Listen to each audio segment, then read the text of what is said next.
Y ahora, hermanos, pues preparemos nuestros corazones para escuchar el mensaje de nuestro Dios.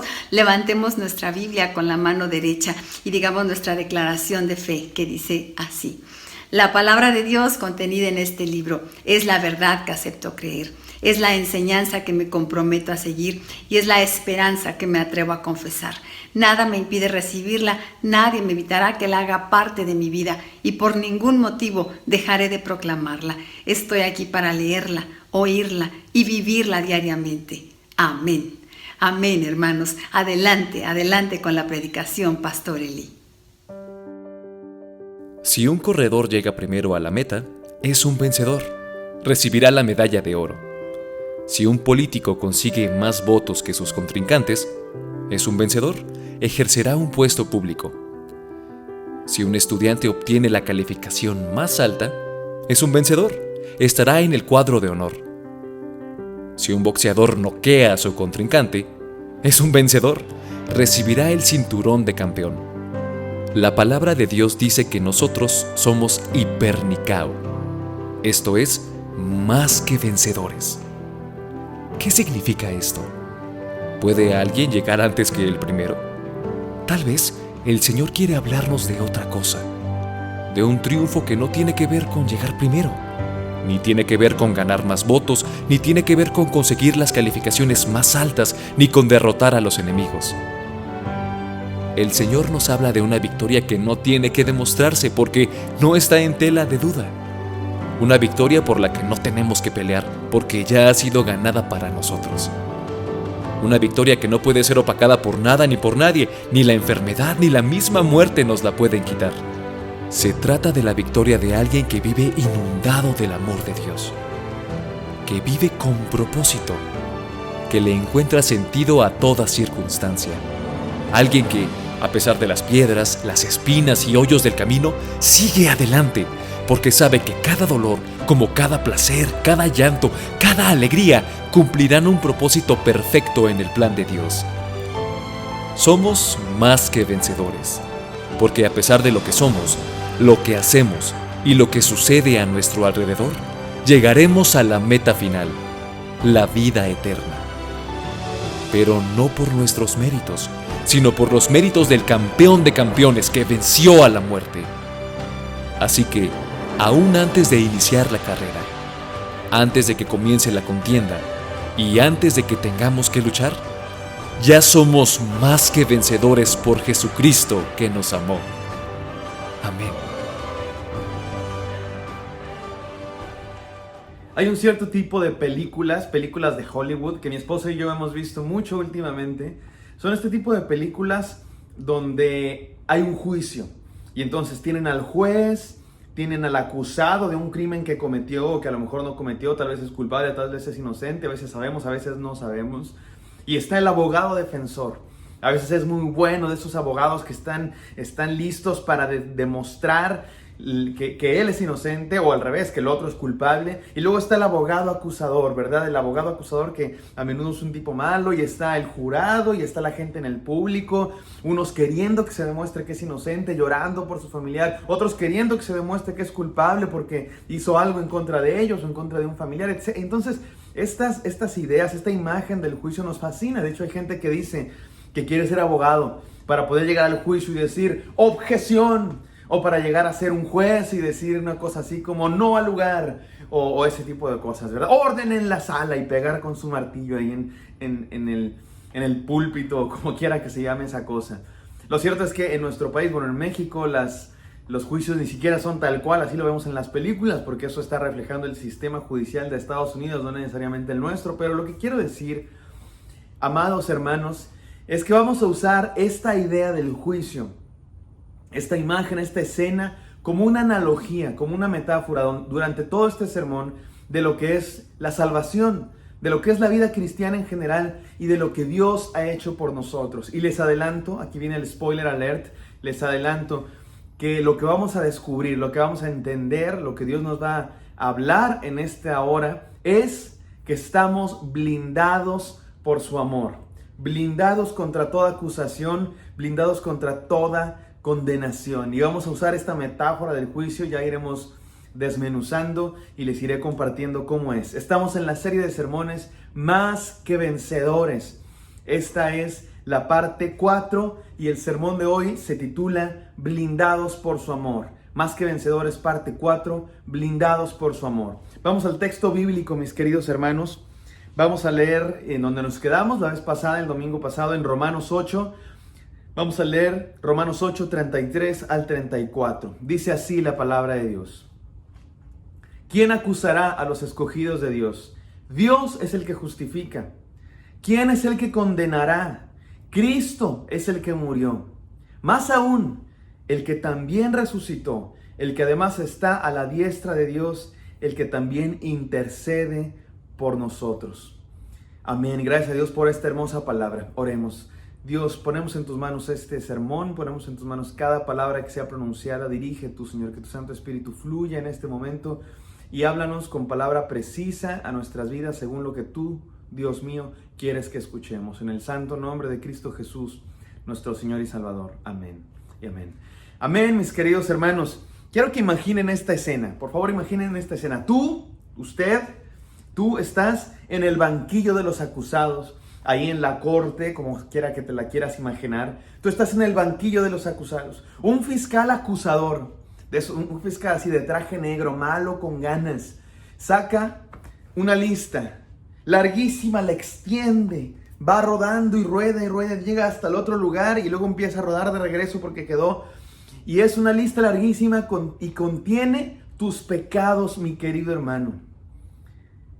Hay delitos suficientes, evidencias suficientes para condenarte y para decir, eres culpable. Estás acusado de un sinfín de crímenes y hay evidencias para culparte. Y los delitos son suficientes para darte la condena más grande que pueda existir. La condena más grande que pueda existir. Te digo algo, mi querido hermano, ni siquiera tienes que imaginarte esta escena porque es la verdad. Perdóname que te lo diga, pero así es. Así es.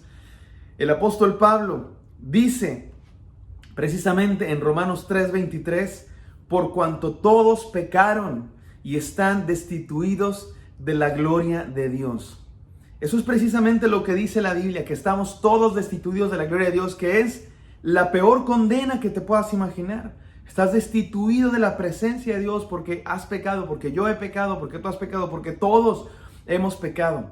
Y esta escena del banquillo y tú en el banquillo de los acusados y el juez y el abogado y el acusado es precisamente lo que el apóstol Pablo se está imaginando cuando dice esto. Todos hemos pecado y están destituidos de la gloria de Dios. Miren cómo dice versículos más adelante en Romanos 6:23. Porque la paga del pecado es muerte. La paga del pecado es muerte. La condena que nos merecemos por haber pecado es la muerte. La muerte eterna, la muerte espiritual, la muerte absoluta. No solo la muerte física, no solo la pena capital en el mundo, sino la muerte física. Sin embargo, también el apóstol Pablo dice justamente después de decir, porque la paga del pecado es muerte, mas la dádiva de Dios es vida eterna. Mas la dádiva de Dios es vida eterna. Estamos condenados, mis queridos hermanos. El fiscal tiene pruebas y tiene una lista de tus delitos. Sin embargo, la dádiva de Dios es vida eterna. ¿Cómo es eso? ¿Cómo pasa eso? Vamos a descubrirlo en este mensaje y para ello vayamos a las enseñanzas. Número uno, el amor de Dios nos justifica. El amor de Dios nos justifica. Así dice el pasaje que hemos leído el día de hoy. Versículo 33 de Romanos 8. ¿Quién acusará a los escogidos de Dios? Dios es el que justifica. ¿Quién nos acusará, mis queridos hermanos? Dios es el que justifica. ¿Se acuerdan del Chavo del 8? Me gustaba mucho el Chavo del 8, y especialmente chistosas son las escenas de la escuelita. Cuando están ahí en la escuelita me gustaban los personajes. Mi favorito era Godínez. Y un día le pregunta el profesor Girafales a Godínez: Godínez, dígame por favor, ¿quién mató a Miguel Hidalgo? Y Godínez responde: no, maestro, yo seré burro, pero delator jamás. Efectivamente, Godínez era burro, pero no era de esos que anda acusando a la gente, ¿verdad? No iba a delatar a quien había matado a Miguel Hidalgo, porque no es de esos que anda acusando a la gente. ¿No les molesta a ustedes, hermanos? ¿No les caen gordos esas personas que andan acusando todo el tiempo? Ay, es que él hizo no sé cuál. Ay, es que ya viste que aquel hizo no sé cuál. Cuando yo estaba en la secundaria, una vez, en una ocasión, pasó algo que me impresionó mucho, me impactó. Un amigo, un compañero de la secundaria que se echó la culpa de algo que él no había cometido. Era del grupo de los revoltosos. Ya saben cómo son, siempre hay un grupo de los revoltosos. Yo no era de esos, cabe aclarar, yo era el grupo de los estudiosos. Y estaba el grupo de los revoltosos que la verdad es que no eran malos. No eran de esos que hacen bullying, ni de los que hacen así cosas muy malas, pero sí eran de los que echaban relajo todo el tiempo y bueno, a veces se metían en problemas, de hecho muy a menudo se metían en problemas. Y un día sucedió que después de clases ya se habían ido los maestros, ya no había orden, ya no había autoridad, entonces estaban jugando, se empezaron a jugar brusco y resultó que rompieron 3 sillas de las que usábamos para la escuela, estaban rotas. Bueno, yo lo vi y varios compañeros estábamos ahí, muchos lo vieron y bueno, resulta que no pasó nada. Al día siguiente llegamos a la escuela y se dieron cuenta los maestros, el director. Entonces vino el director al salón de clases. Cuando el director viene al salón de clases ya es como que asuntos mayores, ¿no? Ya es algo grave. Entonces les preguntó a todos y se echó un discurso sobre disciplina. Ya saben cómo son los directores. Y dijo, bueno, necesito saber quién es el responsable de que esto haya pasado. Silencio, nadie quería decir nada. Resulta que aquellos compañeros que habían hecho todo el desastre ya estaban advertidos. Se les había dado un ultimátum días antes, y si volvían a cometer alguna especie de indisciplina, ya no iba a ser reporte ni suspensión, ya iba a ser algo más grave, con peligro de expulsión. Entonces no decían, y varios habíamos visto, pero nadie quería ser delator. Pues, ¿quién quiere ser el delator? Y menos de los chavos populares, ¿verdad? Nadie quería ser el delator, el acusador. Y volvió a preguntar, de esas veces que empiezan a decir, bueno, nadie sale del salón hasta que alguien diga quién fue el culpable. Bueno, resulta que después de varias preguntas, después de mucho silencio, un compañero se paró. Uno que no había estado en el asunto, uno que no había tenido la culpa, uno que no tenía vela en el entierro, como dicen, se levantó y dijo, y todos pensamos, los va a acusar. Y aparte era amigo de ellos, y dijimos, no puede ser su amigo, los va a acusar, porque nos había amenazado el director de que si nadie decía quién había sido el responsable, nos iban a tener alguna consecuencia para todo el salón. Y entonces se levanta y todos así, no, ya los va a delatar, y a sus amigos, ya empezamos a armar el chisme, se va a armar esto, se va a poner... Bueno, ¿qué creen que hizo aquel compañero? Se echó la culpa a sí mismo y dijo, señor director, yo fui el responsable, yo tuve la culpa. Y no era cierto, habían sido los otros. Sin embargo, lo castigaron solo a él. Se echó la culpa por sus amigos, lo salvó. Es curioso y a mí me impactó esa escena porque este amigo se llamaba Eric. Porque Eric hizo precisamente lo que nadie hace nunca y de hecho lo contrario a lo que hacemos la mayoría del tiempo. La mayoría del tiempo echamos la culpa a los demás.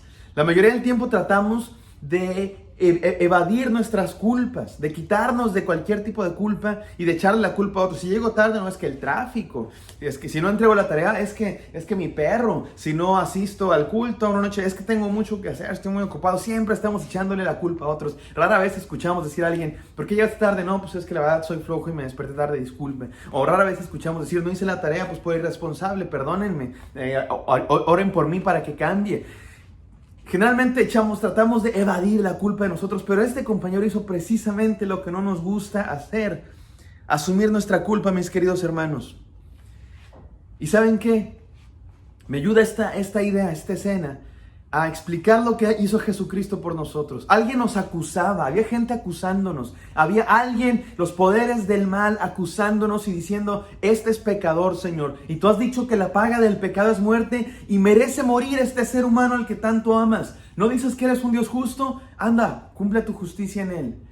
Y Dios efectivamente fue justo, pero lo que hizo es mandar a su Hijo Jesucristo a que pagara nuestra condena, y el inocente sufrió por los culpables.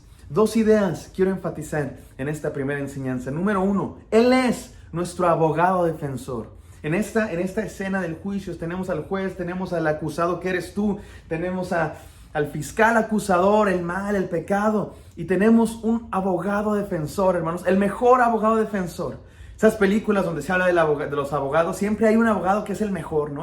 Pero cuesta una la nota, y entonces el que está acusado hace lo imposible para conseguir al abogado, al mejor abogado. Entonces llega el mejor abogado, llega Keanu Reeves o el que tú te quieras imaginar, generalmente un galán así guapísimo y aparte inteligentísimo, que de maneras insospechadas resuelve el misterio y entrega las evidencias para demostrar que era inocente, fuera cierto o no. Bueno, ¿qué quieren, hermanos? En este caso vino Jesucristo y nos defendió, porque hay razones para acusarnos. Dice Romanos 3:10, como está escrito, no hay justo ni aun uno.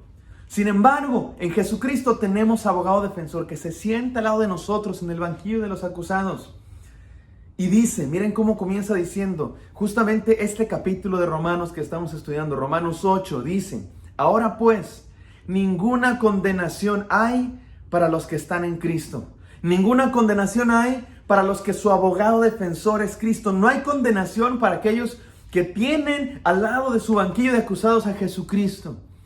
Y cuando alguien intenta acusarnos, Dios dice, no, el juez dice, no, es inocente. Y todas tus acusaciones, toda esa lista de delitos, es falso, él es inocente. Y vamos a ver cómo le hace Dios a lo largo de este sermón, porque es verdad, esos delitos sí los cometimos, pero ¿cómo le hace Dios para demostrar que somos inocentes? Y esta es la segunda cosa que quiero enfatizar en esta primera enseñanza. Él nos hace justos. Dice el pasaje que leímos, ¿quién nos condenará? ¿Quién condenará a los elegidos de Dios? Dios es el que justifica. Él nos hace justos, mis hermanos. No es que Dios se haga de la vista gorda. No es que Dios le diga al fiscal acusador, esa lista de delitos, no eran tan graves. Siempre no eran tan graves. No es que Dios se haga de la vista gorda. No es que Dios diga, pues de todos modos es inocente. No, Dios no es corrupto para andar haciendo cosas que no son justas. Lo que pasa es que Él nos hace nuevas criaturas cuando creemos en Jesucristo. El culpable, ¿saben quién era el culpable? El viejo hombre, nuestro viejo yo. Pero Dios nos hace nuevos. La Biblia dice que ser cristiano es un nuevo nacimiento. Jesús le dijo a Nicodemo, de cierto te digo, que el que no naciera de nuevo no puede ver el reino de Dios. Nacemos de nuevo, somos nuevas personas, mis queridos hermanos. Y además, porque tú dices, bueno, sí, nací de nuevo, pero sigo pecando. La lista vuelve a empezar porque aunque nací de nuevo, sigo pecando. Bueno, déjame te explico lo que pasa. Cuando hemos creído en Cristo y nacemos de nuevo, ahora vive Cristo en nosotros y nosotros vivimos en Cristo. Nuestra justicia, Dios, por medio de la cual Dios nos considera inocentes. ¿Qué significa justificar? La Biblia dice, ¿quién acusará a los escogidos de Dios? Dios es el que justifica. Eso significa que Dios nos hace justos. Y esa justicia no viene de nosotros. Viene de Cristo Jesús que vive en nosotros. Y Jesucristo se hizo pecado para que nosotros pudiéramos ser justos. Miren cómo dice Gálatas 2:20. Con Cristo estoy juntamente crucificado y ya no vivo yo, mas vive Cristo en mí. Por eso nos hace justos Dios, porque nos hace nacer de nuevo y porque dentro de nosotros, porque en nosotros vive Cristo Jesús, el justo, el santo por excelencia. De tal manera que nuestra justicia, nuestra inocencia en este crimen del que se nos acusa, no es porque seamos inocentes, porque no lo somos. Cristo es inocente y Él toma nuestro lugar y nosotros tomamos el suyo. En ese sitio de inocencia, de justificación, de justicia. Hermanos, ¿quién condenará a los escogidos de Dios si Él es el que justifica? Enseñanza número 2. El amor de Dios nos blinda contra la condenación. El amor de Dios nos blinda, es un escudo contra la condenación. Sigue diciendo Romanos 8, ahora el versículo 34. ¿Quién es el que condenará? ¿Quién es el que condenará? Cristo es el que murió. Mis queridos hermanos, el coronavirus, el COVID-19, este virus es una cosa horrible, es una cosa terrible, es una cosa microscópica que anda por ahí matando gente, enfermando gente, poniéndola en cama. Me choca, el coronavirus me choca. Para algunos es solamente una estadística, unos números de muertes o de enfermos. Para otros es un papá en cama, como para mí, una mamá en cama. Para otros es alguien que ya no está, alguien que murió, alguien que extrañan, un padre que no pueden abrazar, una mamá que ya no está con ellos. Y es una cosa terrible.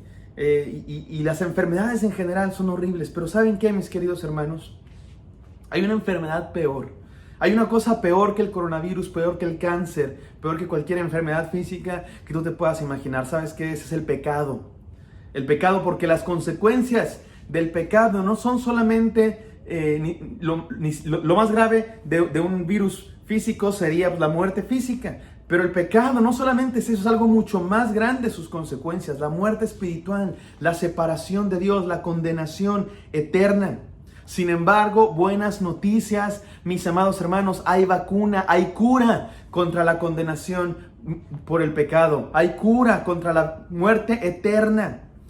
El amor de Dios que fue mostrado en la cruz, la muerte de Cristo y su resurrección son la cura, la vacuna que nos protege contra la muerte espiritual del pecado, la muerte eterna. Miren cómo dice uno de los pasajes más famosos de toda la Biblia. Porque de tal manera amó Dios al mundo, que ha dado a su Hijo unigénito, para que todo aquel que en Él cree no se pierda, mas tenga vida eterna. Aquellos que hemos creído en Cristo, hemos recibido la vacuna y estamos protegidos, vacunados contra la condenación, y nada ni nadie nos puede separar del amor de Dios. ¿Cómo funciona esto, mis hermanos? A lo largo de este segundo punto trataré yo de explicar cómo funciona esto. No quisiera ser demasiado teológico. Si usted quisiera profundizar en estos temas porque le interesan estas preguntas, puede ingresar al seminario o pedir una clase, pero lo que quiero hacer ahora es, sí voy a tratar de explicarlo, pero sobre todo con enseñanzas claras para nuestra vida. Porque miren, la pregunta es, ¿por qué tenía que morir Cristo en la cruz? ¿Por qué? La Biblia dice que murió en la cruz para salvar a la humanidad. Pero uno se pregunta, Dios es todopoderoso. ¿No podría salvar a la humanidad de otra manera? Si Dios quería salvar a la humanidad, ¿por qué tenía que morir Jesucristo? ¿Por qué tenía que morir en la cruz? ¿Por qué era necesario esa muerte? Y déjenme decirles 3 cosas, porque esa pregunta es difícil de responder y se puede profundizar mucho más, pero déjenme decir 3 cosas básicas y esenciales. Número 1, en la cruz Dios mostró su justicia. En la cruz Dios mostró su justicia. Miren, hermanos, Dios estableció leyes físicas, la ley de la gravedad, las constantes del universo, la constante de las fuerzas atómicas, la constante de las fuerzas de la velocidad de la luz, etcétera, etcétera, etcétera. Leyes físicas del mundo natural de la creación, pero también estableció leyes naturales. Y una de esas leyes naturales, ya la leímos, dice que la paga del pecado es muerte. Entonces, merecíamos la condenación, merecíamos la muerte. La muerte de Cristo en la cruz fue una manera de Dios de mostrar su justicia. Dios está siendo justo. Dios podría haberse hecho de la vista gorda. Dios podría haber sobrepasado sus propias leyes. Total, Él las creó. No son leyes que estén encima de Él. No hay ninguna ley arriba de Dios que lo obligue a hacer nada. No. Entonces, ¿por qué Dios tuvo que hacer eso? No es que tenía que necesariamente, quiso, para mostrar su justicia, para cumplir sus propias leyes. Si Dios hubiera dicho, bueno, no, estas leyes ya no, entonces Dios no hubiera sido justo, porque pone unas leyes que Él mismo no cumple. Entonces, en la cruz, Dios mostró su justicia. Con la muerte de Cristo, pagando por ese pecado, por ese delito, Dios mostró su carácter de justicia. Número 2, en la cruz, Dios mostró su amor. Dios mostró su amor. El amor de Dios fue completamente, absolutamente demostrado en la cruz. Miren, hermanos, no sabríamos lo mucho que nos ama Dios si no fuera porque Él dio su vida por nosotros. Sería como dijimos el domingo pasado, ese esposo que dice te amo, pero no hago nada por ti. No, en la cruz Dios mostró qué tan grande es su amor. Ya nos había mostrado su amor con la propia existencia, con la creación, con muchas cosas, pero en la cruz ese amor fue mostrado de manera absoluta, de manera perfecta, de manera completa. No había nada que obligara a Dios a morir en la cruz. Él lo quiso hacer voluntariamente. Dice el Evangelio de Juan, capítulo 10, que nadie le obliga a poner su vida, nadie se la quita. Dice Jesucristo, yo mismo pongo mi vida. ¿Por qué? Porque nos ama y quiso demostrarnos cuánto nos ama. Y número 3, en la cruz, Cristo consumó la historia. La cruz de Cristo es el clímax de la historia. Es, como he dicho en otras oportunidades, es la tangente donde en un solo punto la eternidad, lo eterno, coincide con el tiempo, nuestra historia. Y Jesucristo es la culminación, y su muerte y su resurrección es la culminación de esa historia. Su vida, su nacimiento, es el cumplimiento de las profecías del Mesías anhelado. Su muerte es la consumación de la ley, ya que su muerte es el verdadero sacrificio. Él es el Cordero Pascual. La ley hablaba de sacrificar un cordero. Bueno, esos eran un símbolo de Jesucristo, el que iba a morir por nuestros pecados. Y su resurrección es el cumplimiento de todas las promesas de Dios. Repito esto porque me gusta cómo queda y me gusta que quede muy claro. Su vida es el cumplimiento de las profecías del nacimiento del Mesías. Su muerte es el cumplimiento de la ley que hablaba del perdón de pecados por medio de sacrificar un cordero. Él es el cumplimiento de esos símbolos. Y su resurrección es el cumplimiento de todas las promesas de esperanza que Dios ha hecho a la humanidad.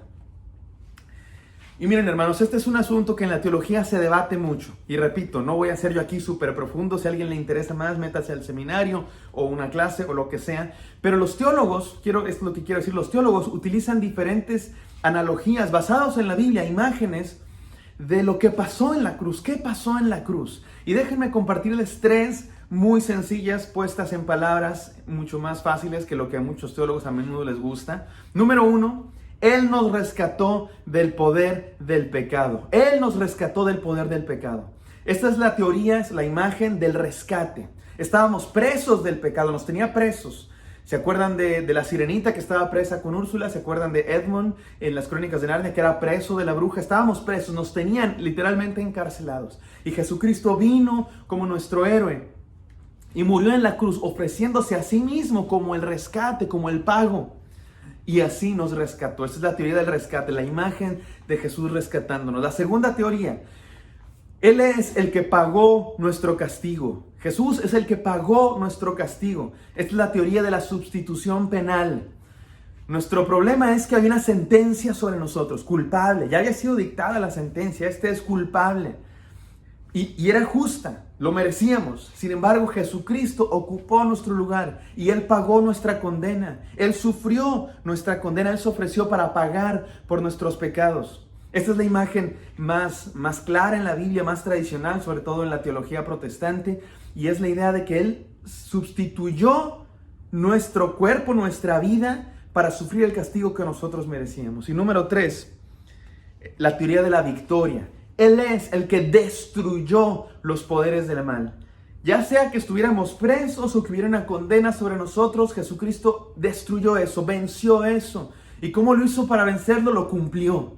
Cumplió esa condena, cumplió ese castigo, cumplió ese rescate que era pedido, como si estuviéramos secuestrados. Y Jesucristo no solamente los cumplió, sino que los destruyó. Una vez que los cumplió, los destruyó por completo y ahora somos libres. Los seres humanos vivíamos presos de la maldad y del pecado, y en Jesucristo, en su muerte y su resurrección, destruyó esos poderes por completo, venció a la muerte y reina con poder y reinará por la eternidad. Y los que creemos en Él somos parte de ese reino maravilloso. Estas imágenes, mis queridos hermanos, están presentes en la Biblia. Y algunos se pelean que si una vale más que otra, que si algunas no son válidas. Lo que la mayoría tendemos a afirmar es que las 3 son verdad y las 3 son necesarias en cierta medida. Son imágenes, son metáforas. Obviamente lo que pasó en la cruz en un sentido espiritual es imposible de expresar con palabras humanas. Necesitamos imágenes, metáforas para entenderlo. Pero déjenme repetirlo porque es hermoso. Él nos rescató del poder del pecado. Él es el que pagó nuestro castigo y Él es el que destruyó los poderes del mal. Hermanos, ¿quién acusará? ¿Quién nos condenará? Si Cristo es el que murió, nadie ni nada. Y por último, enseñanza número 3. El amor de Dios intercede por nosotros. El amor de Dios intercede por nosotros. Miren cómo sigue diciendo Romanos 8:34. Cristo es el que murió, más aún el que también resucitó, el que además está a la diestra de Dios y el que también intercede por nosotros. Seguramente muchos de ustedes saben que uno de los credos, una de las confesiones cristianas más antiguas de la iglesia primitiva, dice que Jesucristo murió, resucitó al tercer día, está sentado a la diestra de Dios y vendrá a juzgar a vivos y muertos. Es un credo cristiano súper antiguo, desde antes de que existieran divisiones entre católicos y protestantes. Es un credo de la cristiandad, de la iglesia primitiva. Y que seguramente hunde sus raíces en la predicación de los apóstoles, por supuesto que sí. Sin embargo, en este pasaje, en este texto que acabamos de leer en Romanos 8:34, Pablo dice algo muy similar. Por eso sabemos que ese credo hunde sus raíces en los propios apóstoles, incluso en la predicación del apóstol Pablo. Y el apóstol Pablo dice algo aquí casi igualito, pero cambia el final. La idea final es diferente. La idea de este credo de la antigüedad dice que vendrá a juzgar a vivos y muertos. Pero aquí el apóstol Pablo dice, en vez de juzgar, dice interceder por nosotros. Jesús no es el juez en esta imagen, sino el intercesor. ¿Y saben qué, mis queridos hermanos? Jesús es los dos. La Biblia habla de Jesús como ambos, como el juez que vendrá a juzgar y también como el intercesor que pide por nosotros, que nos defiende, el abogado defensor. Quiero que te imagines esto, imagina esto. Imagina que tienes un choque o algo pasa, un delito menor, lo que sea. Y entonces vas a la corte y tienes que declarar, y entonces está tu declaración y la declaración del otro, de la otra parte, y tienen que ver quién fue el culpable, tú o la otra persona, y cuánto van a pagar. Cuánto va a pagar el culpable por los daños. Y resulta que tú tuviste la culpa y tú sabes que tú tuviste la culpa.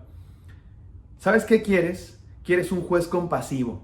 Ay, que me toque un juez compasivo, que me toque un juez que no sea tan de mano dura, que me toque un juez que pues, le cuento mi historia, le cuento que me estoy desempleado, que tengo hijos, que me enfermé de COVID, a ver qué le puedo decir para que tenga compasión de mí. Ojalá me toque un juez compasivo. Ahora imagina que el otro tuvo la culpa, tú no tuviste la culpa, a ti te dañaron tu propiedad, a ti te dañaron tu carro, tu casa, lo que sea, el otro tuvo la culpa. Tú quieres un juez justo y estás en el juzgado y dices, ojalá que me toque un juez justo, ojalá que me toque un juez que haga cumplir la justicia y no uno corrupto o no uno muy tibio y compasivo, uno que de verdad imponga su ley. Claro, dependiendo de cómo nos sentimos culpables o no, es como queremos al juez, un juez justo o juez compasivo. ¿Saben qué, hermanos? ¿Saben qué? ¿Qué creen? Jesucristo, es los dos. No sé cómo, ni tengo tiempo para explicarlo, pero Jesús es los dos. Es el juez justo que hace cumplir su ley, pero también es el juez misericordioso, el juez compasivo. Y aquí quiero decirles 3 énfasis en esta enseñanza que hemos titulado El amor de Dios intercede por nosotros. Número 1, Él es el juez justo y misericordioso. Él es el juez compasivo y justo al mismo tiempo. No a veces uno y a veces otro, al mismo tiempo los dos. A menudo tenemos esta idea de que Dios es el juez que está sentado en su trono, a veces hasta enojado buscando a quién castigar, y que Jesús es el abogado defensor. Ya dijimos que sí, pero escúcheme un poco más, que Jesús es el abogado defensor que se interpone y que dice, no, ten compasión de él, por favor. Y entonces Jesús es el buena onda, el policía bueno, y Dios es como el policía malo que es justo, y Jesús es el misericordioso. No, la Biblia habla de Jesús como ambos. Jesús como el juez. La Biblia dice que Jesús vendrá a juzgar y la Biblia dice que Jesús es el juez. Pero también dice que es el abogado defensor e intercesor. La cosa es que es los dos, mis queridos hermanos. Él es el que hace justicia, pero también es el que intercede por nosotros. Síganme más para saber cómo le hace. Número 2, Él toma el lugar del acusado. Aquí está el meollo de este sermón, mis queridos hermanos. Y todo el sermón vale la pena por algunas frases que van a escuchar ustedes a continuación.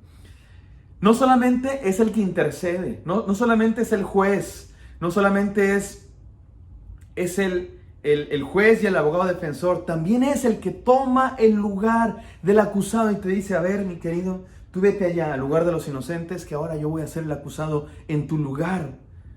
Toma nuestro lugar de acusados y hace justicia, completa justicia sobre sí mismo,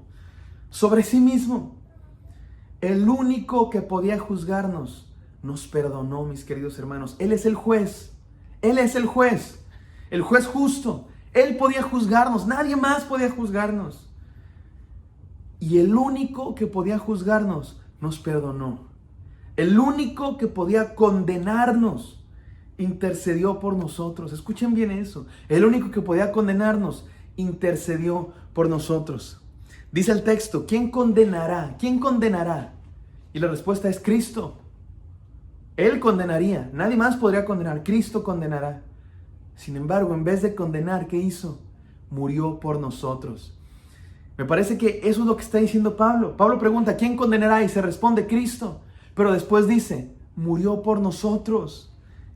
No solamente quién nos condenará si Cristo murió por nosotros, sino que Cristo, que podía condenarnos, murió por nosotros, mis amados hermanos. Esta historia le gusta mucho a mi padre y le voy a contar brevemente porque él ha contado muchas veces. Había un rey muy justo y había muchos ladrones en su reino, hasta que él puso una ley. Cualquiera que robe, se le saca un ojo. Al cabo de un tiempo, ya no había robos en el pueblo, pero había varias personas sin un ojo. Un día vinieron con el rey y le dijeron, rey, tú eres justo, ¿cierto? Yo soy un juez justo y tú siempre haces cumplir tu justicia, siempre hago cumplir mi justicia. Y tú, si te traemos a alguien que ha cometido el crimen de robo, ¿qué debe hacerse según tu justicia? Y dijo el rey, sacarle un ojo, esa es la ley que se ha impuesto en este reino. Bueno, pues ¿qué crees, rey? Descubrimos a alguien robando, tráiganlo aquí para que le saquen el ojo. Sí, rey, nomás que sucede que es tu hijo. Y entonces el rey dice, tráiganlo y yo mismo haré justicia. Traen a su hijo ante todo el pueblo y el rey toma su daga y dice, yo mismo haré justicia. Y cuando todos pensaban que iba a sacar el ojo de su propio hijo y todos decían, ¿qué juez tan justo? Sacó su propio ojo y con su ojo en mano le dijo al pueblo, ¿qué necesitan? ¿Qué necesita el crimen de robo para ser satisfecho? ¿Cuál es la condena? ¿Cuál es la sentencia del crimen de robo? Y el pueblo respondió, un ojo. Pues aquí está el ojo. Déjenlo libre, que se ha hecho justicia. No solamente fue un juez justo, sino un juez justo y compasivo. Y eso es precisamente lo que hizo Jesucristo por nosotros, mis queridos hermanos. El que podía juzgarnos, el que hace justicia, tuvo compasión de nosotros e hizo justicia, pero sobre sí mismo. Y tercera cosa que quiero enfatizar, Él es el testigo fiel. No solamente es el juez compasivo y justo, no solamente es el abogado defensor, no solamente se pone en el lugar del acusado y nos deja libres como inocentes, sino que también es el testigo fiel y que pasa al frente a dar testimonio de nosotros. Dice la Biblia que Él es el testigo fiel. No solamente es juez, abogado y acusado, sino también testigo fiel. Apocalipsis 1:5 dice Jesucristo, el testigo fiel. Mientras otros nos acusan con listas interminables de pecados, Él da fe de que hemos sido justificados en Cristo, no por nosotros, no porque ya no pequemos ni porque seamos perfectos, sino porque Cristo, el justo por justos, vive en nosotros y somos justos por Él, mientras Él es pecado por nosotros. Como mi amigo Eric se echó la culpa por nosotros cuando era inocente. Permítanme terminar, mis queridos hermanos, con este desafío. Estamos blindados por su amor. Y esa idea de blindados me recuerda la historia de una hermana a la que intentaron secuestrar. Una hermana de nuestra iglesia la intentaron secuestrar hace varios años ya. Ella tenía mucho potencial económico, de tal manera que andaba en su carro, ella manejaba su propio auto blindado y tenía escoltas, guardaespaldas atrás y adelante en sus carros. Y la intentaron secuestrar. Llegaron los maleantes, chocaron contra los carros de los escoltas y contra su propio carro, se bajaron, empezaron a disparar. Los guardaespaldas también tenían armas, se armó la balacera, murió algún maleante, murió algún guardaespaldas. Llegó la policía, afortunadamente estaba cerca. Llegó la policía y se armaron los balazos. Y antes de que llegara la policía, trataron de sacar a la hermana de su coche, pero no podían. Dice la hermana que ella estaba agarrada del volante y orando a Dios. Señor, cuídame, protégeme. Sé conmigo, Señor, ven conmigo, Señor, acompáñame en este momento, Dios conmigo, Él con nosotros. Dice la hermana que oraba mientras los maleantes golpeaban a su carro, disparaban a este coche blindado, recuerdan, está blindado, entonces disparaban un sinfín de veces, la golpeaban, le gritaban, bájate, y la hermana no dejaba de orar. Finalmente, después de la balacera, murió algún maleante, murió algún policía, algunos fueron detenidos, la mayoría salieron huyendo de los maleantes. Y fue fallido el intento de secuestro. Dicen que cuando llegó el carro de la hermana, un carro blindado, que nunca lograron romper los vidrios, nunca lograron pasar y agarrar a la hermana. Dicen que cuando la grúa lo trajo para que se hiciera el peritaje, inmediatamente que dejó caer la grúa, aquel carro, todos los vidrios salieron volando. O sea que una bala más y aquello se rompía, o yo no sé qué pasó ahí. Y lo mejor del caso, cuando hicieron investigaciones a los testigos, los vecinos que vieron el evento, todos los testigos oculares decían, sí, yo vi a la señora y su acompañante que no se querían bajar. Sí, yo vi a la señora y su chofer que no querían bajar. Iba sola la hermana, mis queridos hermanos. Iba sola. ¿Quién estaba con ella? Todos lo sabemos. Me recuerda aquella historia de aquellos 3 jóvenes que fueron condenados al horno de fuego por no adorar la estatua del rey. Aquellos 3 en Babilonia, como dice Marcos Vidal, que prefirieron ser quemados a ceder. Eran 3, pero todos dicen que cuando los metieron al horno de fuego veían 4 personas. ¿Quién estaba con ellos? Todos lo sabemos. Mis queridos hermanos, a veces Dios nos salva de los males de esta vida. A veces nos protege de cualquier mal. A veces no. A veces nos permite vivirlos. Hay veces que Dios abre el mar rojo al instante, como con Moisés y el pueblo. Hay veces que Dios permite que nos mojemos los pies y después abre el mar rojo. Hay veces que Dios hace las cosas al momento. Hay veces que pasamos un tiempo de prueba. No sé cómo explicarlo, no sé cuándo es cuánto. No hay un método científico para saber cuándo va a pasar lo uno y cuándo va a pasar lo otro. Pero lo que sí sé es que Él siempre va a estar con nosotros, mis hermanos. Él siempre, en toda circunstancia, va a estar con nosotros. Y otra cosa sé también, que sin importar la circunstancia, mis queridos hermanos, ojalá seamos como aquellos 3 en Babilonia que dijeron estas palabras.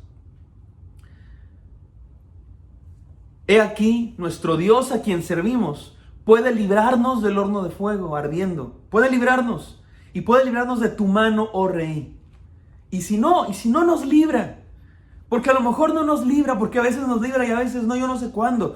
Pero Él puede librarnos. Y si no, sepas, oh Rey, sepas, oh acusador, sepas, oh coronavirus, sepas, oh maldad en el mundo, que no serviremos a otros dioses, ni tampoco adoraremos la estatua.